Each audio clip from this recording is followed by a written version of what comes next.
Sir நீங்கள் Kavin sir இங்கே நீங்கள் வந்து அதிகமாக வந்து கோடிகள் சம்பளம் கேட்குறதாகவும் சிறு தயாரிப்பாளர்களோடு வந்து உங்ககிட்ட வந்து அப்ரோச் பண்ணுறதுல ரொம்ப சிரமம் இருக்கிறதாகவும் ஒரு குற்றச்சாட்டு இருக்குது. அது என்ன? ஓகே ஓகே,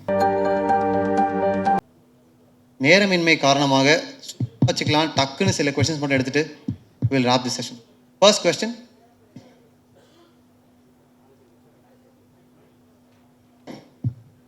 மைக் ஆன்ல இல்லையா?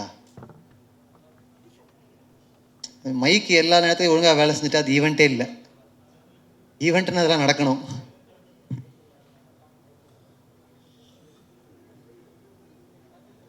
சார் அண்ணா, இந்த சின்ன திரையிலேருந்து தான் பெரிய திரைக்கு வந்து பெரிய ஆள் ஆனார் சிவகார்த்திகேயன். ஆமாண்ணா. அப்புறம் வந்து இப்போ இன்னும் கொஞ்சம் நல்ல பெரிய ஆள் ஆகிட்டார். அவர் இடத்த பிடிக்கணும்னு நீங்கள் நினைக்கிங்களா? ஏன்னா அந்த அவரே மாதிரி பெண் வேடம் போட்டு ரூம்ல கேட்டீங்க. ஆமாம், அதே தான் திருப்பி கேட்கலாம். பதிலும் சொல்லிட்டேன், திருப்பி வந்து கேட்குறீங்க. நெல்சன் படத்துலையும் அடுத்து சேர்ந்தீங்க. என்னன்னா நெல்சன் படத்துலையும் அடுத்து அவருக்கு மாதிரியே கூட்டணி வைக்கிறீங்க. ஆமாண்ணா. அதே மாதிரி ஏதாவது ஆசை இருக்கா? அவர் மாதிரி வரணும். அவர் எந்த அளவுக்கு இன்ஸ்பிரேஷன் உங்களுக்கு? இல்லைண்ணா, எனக்கு டெஃபினட்டாக அங்கே சொன்னதை அப்படியே நானும் சொல்லட்டுமா? சரியா.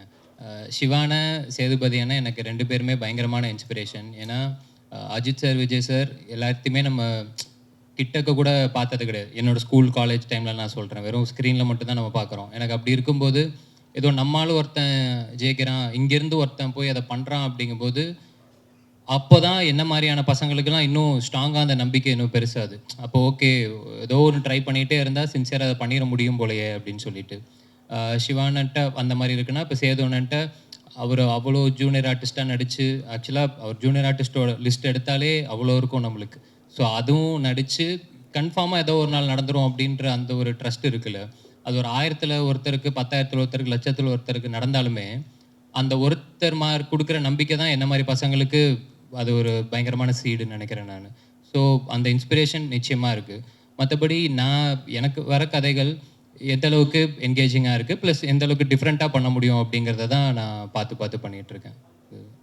Last 2 questions. கவின்ஜி, முடிவு நீங்க பண்ணா இதையும் நாங்கள் முடிவு பண்ணிடுறோம். இல்லை, நேரம் இல்லைன்னு பிஆர் சொல்லிருக்காங்க. எங்களுக்கு தானே அடுத்த ஆப்ஷன். சரி, கேளுங்க. ஓகே கவின்ஜி, ஒரு கொஸ்டின். அதாவது நீங்கள் வந்து ஸ்டார் இந்த படம் அன்னைக்கு வந்து ஒரே ஹீரோவாக இருந்தார் பிரசாந்த். ஸ்டார்னு படம் வந்தது. அவர் பேரும் காதல் இளவரசன். இன்னைக்கு காதல் இளவரசன்னா எங்கள் கண்களுக்கு நீங்கள் தான் தெரியுறீங்க. அந்த காரணத்துக்காகவே ஸ்டாருங்கிற டைட்டில் தூக்கிட்டீங்களா? அதே மாதிரி ஆணழகன்கிற படத்தில் ஒரு பெண் வேடம் போட்டிருப்பார், ரொம்ப ஃபேமஸ் அந்த படம். ஓகேங்களா? அன்னைக்கு வந்து இத்தனை ஹீரோ கிடையாது, அவர் மட்டும்.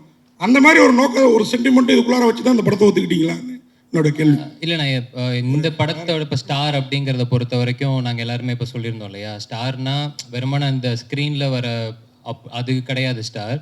ஐ மீன் அதுவும் ஸ்டார் தான். அது இல்லாமல் என்னை பொறுத்த வரைக்கும் பீப்புள்ஸ் சாம்பியன் எல்லாருமே ஸ்டார் தான். மக்கள் யாரெல்லாம் நம்ம யாரை பெருசாக ரொம்ப ரசிக்கிறோமோ, அண்ணாந்து பார்க்குறோமோ, அவங்க எல்லாருமே ஸ்டார் தான். அது எல்லாத்தையுமே தாண்டி தான் நம்புகிற விஷயத்த நம்பி என்னைக்காவது ஒரு நாள் நடந்துரும் அப்படின்னு ஓடிட்டு இருக்கவனும் ஸ்டார் தான். ஏன்னா இப்போ நீங்கள் சொன்ன மாதிரி சினிமா இல்லை ஸ்போர்ட்ஸு மற்ற கொஞ்சம் விசிபிலிட்டி இருக்கிறவங்களுக்குலாம் அந்த அடையாளமோ அந்த லைம்லைட்டோ அது கிடச்சிருது. ஆனால் அது கிடைக்காம ஏதோ ஒரு வேலையில் அந்த லைம்லைட்டுன்ற விஷயம் இல்லாமல் நிச்சயமாக அவனோட திறமைக்கு அவனோட சக்திக்கு அவன் ஒரு சாதனை பண்ணி தான் இருப்பான். அவனை யார் அங்கீகரிக்கிறது, அவனை யார் பாராட்டுறது? ஸோ அவங்க எல்லாருமே சேர்ந்து ஸ்டார் அப்படின்னு சொல்கிற படம் தான் நம்ம ஸ்டார். டேரக்டர் சார், ஒரு கேள்வி இல்லை 2 கேள்வி. ஒன்று வந்து இந்த படத்தில் வந்து நீங்கள் எல்லாரையும் பாராட்டினீங்க, அந்த பாடலாசிரியர்களை விட்டீங்க. ஆனால் இவரும் ஒரு பாடலாசிரியர்னாரு நம்ம காம்பேரும். நான் அந்த வரி நம்ம காதே கொடுக்க மாட்டேன், அந்த ஒரு வரி வந்தது பாருங்க, என் விழி மீன்களை தூண்டிலால் அப்படின்னு ஒரு. அதுக்கப்புறம் சரி இதுதான் அவ்வளோதான் அப்படின்னு நினச்சா உன் தலையை கோதி என் கைரேகை ஜாஸ்தி ஆகிட்டுங்கிற மாதிரி அவரை பாராட்டிடுங்க. அதுக்கடுத்து இன்னொரு கேள்வி, இங்கே அந்த பேனர் தான் அவர் சொல்லிட்டாரு, எங்கள்கிட்ட உங்களை தப்பிக்க வச்சுட்டாரு. ஆனாலும் எம்ஜிஆர் ஸ்டாருங்கிற அந்த இதில் பின்னாடி அந்த பேனரில் இல்லாமல் போனது. அமிதாப் கூட இருக்கிறார், நம்ம ஊருக்கு அவ்வளோவா சம்மந்தம் இல்லாதவர். அதுக்கு என்ன காரணம்? அதே மாதிரி இந்த படத்தில் ஹரிஷ் கல்யாண் தான் முதல்ல நடிக்கிறதா. 3 கொஸ்டின், 2 ஏன்னா அடுத்து வாய்ப்பு கிடைக்காது. அடுத்து உங்களுக்கு என்ன காரணம் கவினை அதையும் சொல்லுங்க. ரைட் சார், இது ஆடியோ லான்ச் பிளான்ல இருக்கு சார். இப்பவுமே யுவன் சாரோட டேட்ஸ் தெரியல, மேபி ஆடியோ லான்ச் இருந்துச்சுன்னா அப்போ சொல்லலான்றதுக்காக லிரிக்ஸ்லாம் வச்சிருக்கேன். நான் எல்லாம் நிறைய லிரிக்ஸ் இருக்காங்க சொல்ல நினச்சேன். 2வது எம்ஜிஆர் சார் இல்லாததுக்கு காரணம் இல்லை சார், ப்ராக்டிக்கலான ரீசன் தான் சார். இந்த இந்த ஃப்ரேமிங்க்கு எனக்கு வந்து எனக்கு பிடிச்ச ஆட்களை வச்சுருக்கேன். இன்னொருத்தர் ஆட் பண்ணால் இந்த சிமிட்ரியாக இருக்காதுன்ற ஒரு ஃபீலுக்காக பண்ணேன், வேறு எதுவும் இல்லை.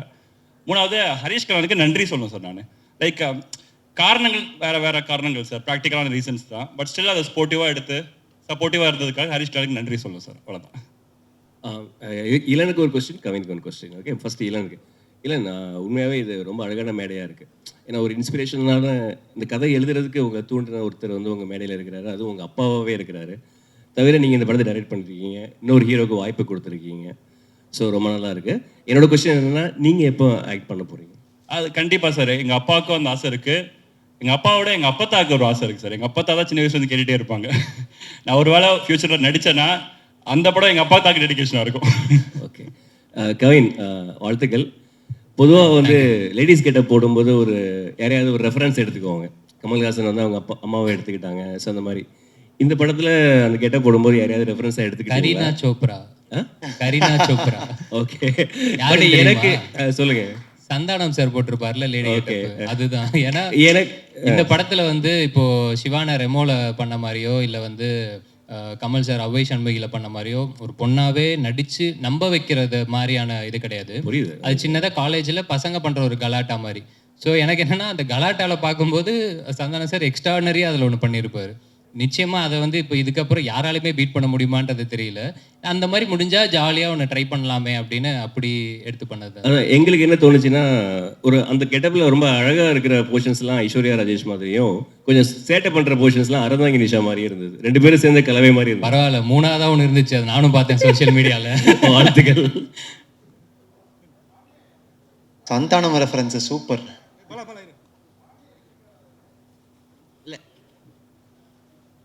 நடிச்சிருக்காங்க சார், நடிச்சிருக்காங்க. டேரக்ட் சார், ஆக்சுவலாக பேர் வந்து ஸ்டார்னு வச்சுருக்கீங்க, பின்னாடி இருக்கவங்களும் பெரிய ஸ்டார்ஸு தான். ஸோ ஒருவேளை இந்த படம் வெற்றி அடைஞ்சிடுச்சுன்னா அடுத்த லெவலுக்கு ஸ்டாருக்கு போவார். எந்த ஸ்டார் லெவலுக்கு கவின் போவார்னு நீங்கள் நினைக்கிறீங்க? சார், நான் ஆல்ரெடி இன்டர்வியூஸை சொல்லியிருக்கேன் சார். சார் கேட்குறீங்க சொல்லவா? ஸோ ஆஸ் அன் ஆக்டராக சார், நான் ஆஸ் அன் ஆக்டராக ஒரு டாப் 5 இருப்பார்னு நான் பிலீவ் பண்ணுறேன். ஆக்சுவலாக ஒரு ஆஸ் அன் ஆக்டராக பெர்ஃபார்மராக ஒரு டாப் 5 இருப்பார்னு பிலீவ் பண்ணுறேன் சார். கவின் சார், ஒரு 2-3 நாளாக அந்த லேடிஸ் கெட்டப்பில் இருந்திருப்பீங்க. உங்களுக்கு எப்படி ஃபீலாக இருந்தது? பெண்களுக்கு வந்து என்னென்ன கஷ்டம் இருக்கு? பயங்கர கஷ்டம்னு. நான் அன்னைக்கு ஸ்டேஜுக்கு வந்ததுமே ஏதோ இவங்களோட விரிவாக சொல்லுங்க. அசிஸ்டன்ட் ஒரு அக்கா வருவாங்க, அவங்க எல்லார்ட்டையுமே வந்து நீங்கள்லாம் தெய்வம் அப்படின்ற அளவுக்கு நான் சொல்லிட்டேன். ஏன்னா நிஜமாவே ரொம்ப சங்கடமாக இருந்துச்சு. இப்போ இதுவே எனக்கு தெரிஞ்சு இந்த டிசைன்லாம் இவங்களுக்கு உள்ள குத்துன்னு நினைக்கிறேன். ஆனால் காமிச்சிக்காமல் சிரிச்சுக்கிட்டே இருக்காங்க பார்த்தீங்களா, அதுவே ஒரு தனித்திறமை. எனக்கெல்லாம் அன்னைக்கு வந்து முடிச்சுட்டு போகிறேன், ஃபுல்லாக அந்த அப்படியே தேஞ்சா ஒரு மாதிரி இருக்கும்ல, அந்த ஜமுக்கியா ஏதோன்னு சொல்லுவாங்கள்ல, அந்த பேட்டர்ன் போல் அது அப்படி கொடுத்துருந்தாங்க பயங்கரமாக நம்ம காஸ்டியூம் டிசைனர். சரி, அதெல்லாம் ரொம்ப ரொம்ப கஷ்டம்ண்ணே. ஏன்னா இப்போ ஒரு ஈவெண்ட் அப்படின்னா நம்ம சும்மா ஏதோ ஓகே கிடைக்கிறத போட்டு டக்குன்னு வந்துடுறோம்ல, அவங்களுக்கு அந்த மாதிரிலாம் இல்லை, அது மெனக்கெடுதல்லே பயங்கரமாக இருக்குது. ஸோ அதெல்லாம் இனிமேல் யாராவது கலாய்ச்சா நானே கேட்பேன், எவ்வளோ கஷ்டம் தெரியுமா அந்த மாதிரி. கவின் சார், என்ன உங்களுக்கு மைக்கே தேவையில்ல போலேன்னு சொல்லுங்க.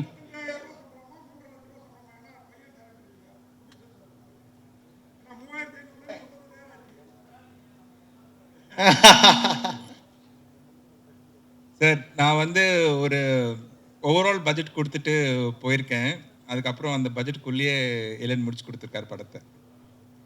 சார், நீங்கள் கவின் சார் இங்கே நீங்கள் வந்து அதிகமாக வந்து கோடிகள் சம்பளம் கேட்குறதாகவும் சிறு தயாரிப்பாளர்களோடு வந்து உங்ககிட்ட வந்து அப்ரோச் பண்ணுறதுல ரொம்ப சிரமம் இருக்கிறதாகவும் ஒரு குற்றச்சாட்டு இருக்குது. ஓகே ஓகே, அதுக்கு பதில் சொல்லணுமா?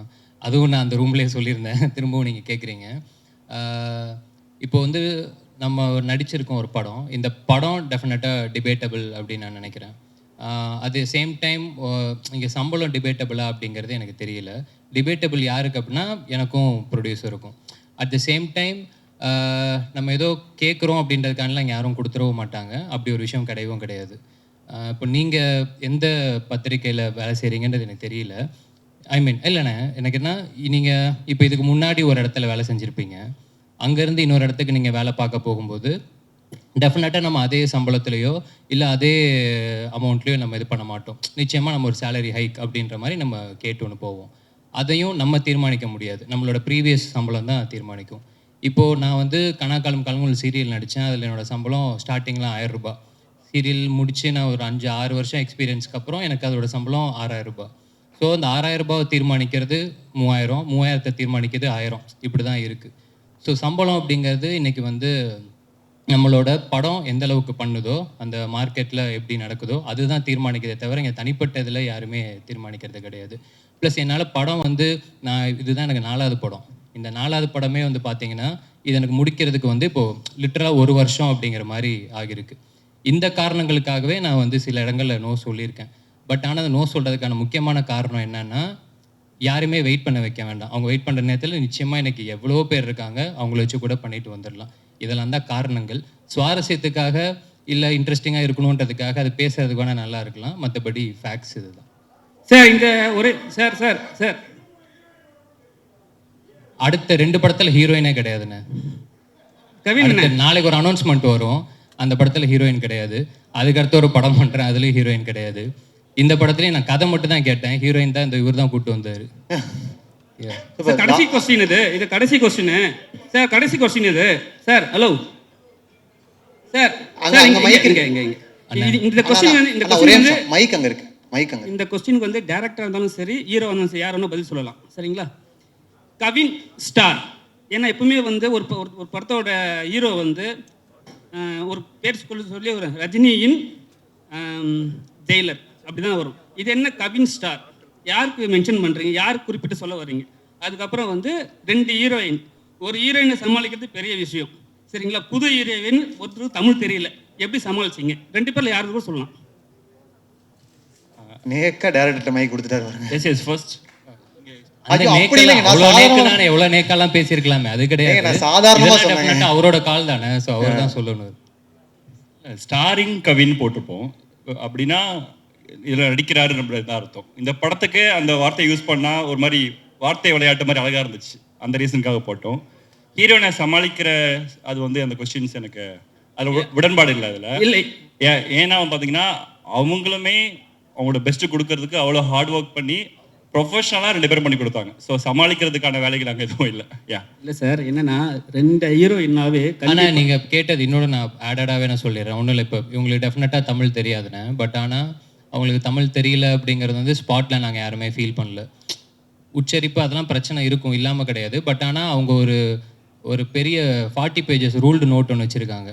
சீன் பேப்பரில் என்னெல்லாம் போகுதோ அதை வந்து அவங்களுக்கு டிரான்ஸ்லேட்டர் ஒருத்தருக்கு இருந்து அவங்க அதை தமிழில், இப்போ நம்ம தங்கிலீஷ்னு சொல்லுவோம் இல்லையா, அது அவங்களோட புரிதலுக்கு ஏற்ற மாதிரி அவங்க அதை மாற்றி இங்கிலீஷில் எழுதி அந்த தமிழுக்கு மாற்றி அதெல்லாம் பண்ணிட்டு தான் அவங்க வருவாங்களே செட்டுக்கு. ஸோ இந்த மாதிரி எல்லாருமே அவங்களோட வேலை செய்கிற இடம் தானே இது. ஸோ அந்த டெடிக்கேஷனோட சின்சியராக தான் எல்லாருமே வேலை பார்த்துருக்காங்க.